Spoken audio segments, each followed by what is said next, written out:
Passport issue ও নবায়নের ক্ষেত্রে police verification পরিচয় ও তথ্য যাচাই প্রতিবেদন বাদ যাচ্ছে। আজ ৪ ফেব্রুয়ারি ২০২৫ সমকালে একটি নিউজ ছাপিয়েছে। বর্তমানে এ কাজ করছে পুলিশ স্পেশাল ব্রাঞ্চ বা এসপি। জাতীয় পরিচয়পত্র ও জন্ম নিবন্ধন পাসপোর্ট ইস্যুর মূল ভিত্তি ধরা হয়। এ দুটি সঠিক থাকলে পাসপোর্ট দেওয়ার ক্ষেত্রে কোনো বাধা থাকার কথা নয়। সম্প্রতি উপদেষ্টা পরিষদে সভায় এমন মতামত উঠে আসে।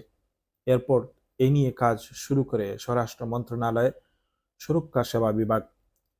এ বিভাগ সূত্রে জানা গেছে, পুলিশ প্রতিবেদনের অপেক্ষায় এই মুহূর্তে ১৬,০০০ পাসপোর্ট ইস্যু ঝুলে আছে।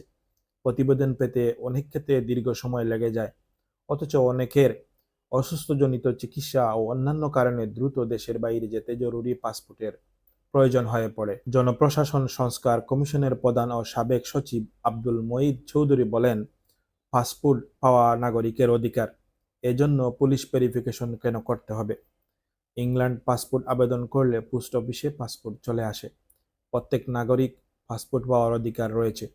সংশ্লিষ্টরা জানান, পুলিশ প্রতিবেদনের বাধ্যবাধকতা থাকায় পাসপোর্ট প্রত্যাশী সাধারণ নাগরিক পাসপোর্ট জারি ও নবায়নের নানামুখী হয়রানির সম্মুখীন হয়ে আসছেন। দীর্ঘদিন এ সমস্যা থেকে প্রতিকার পেতে ভুক্তভোগীরা সরকার বিভিন্ন মহলে আবেদন নিবেদন করতেও প্রতিকার পাননি।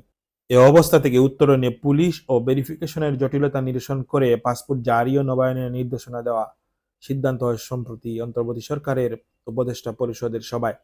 প্রধান উপদেষ্টা ডক্টর মোহাম্মদ ইউনূস ওই সভায় সভাপতিত্ব করেন। এর পরিপ্রেক্ষিতে জরুরি ব্যবস্থা নিতে স্বরাষ্ট্র মন্ত্রণালয়ের সুরক্ষা সেবা বিভাগকে নির্দেশনা দেওয়া হয়।